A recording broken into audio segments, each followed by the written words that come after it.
certains débats politiques, bien que légitimes, peuvent parfois nuire à la sérénité qui existe au sein d'une société. C'est ce qui est arrivé au Québec avec les débats sur les accommodements raisonnables et sur la Charte des valeurs.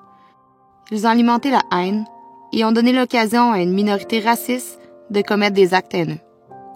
Au départ, le projet de loi sur la Charte des valeurs visait, entre autres, à interdire le port de signes religieux ostentatoires par les membres de personnel d'organismes publics.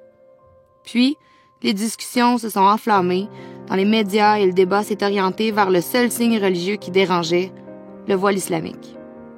Une partie de la communauté québécoise a été stigmatisée et aucune mesure n'a été prise pour remédier à la propagation de toute cette haine. Dans ce débat, c'est comme si on ne cherchait plus la neutralité de l'État, mais plutôt à opprimer la liberté de toutes ces femmes qui, comme moi, portent le voile par choix et par conviction. On ne dit pas aux femmes qui ont été violées que c'est à cause de leur choix vestimentaire. Alors pourquoi traite-t-on les femmes portant le voile de terroristes? Dans ce cas, on ne cherche pas les coupables, on blâme les victimes. Graduellement, le sentiment de sécurité s'est brisé au sein de notre communauté.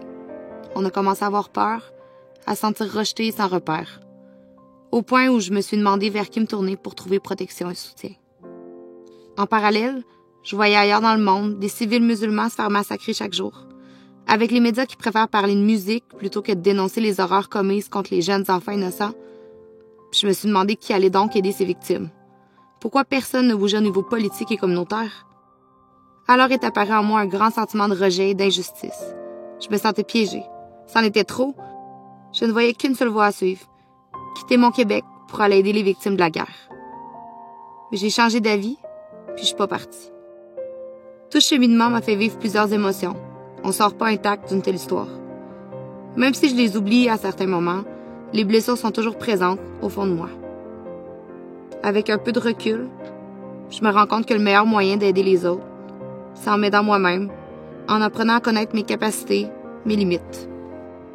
Être forte, c'est pas d'oublier ou de plus avoir mal, c'est plutôt apprendre de mes erreurs. Miser sur mon expérience et mon cheminement pour aider les autres, voilà le sens de mon engagement pour un Québec solidaire et fier de ses diversités.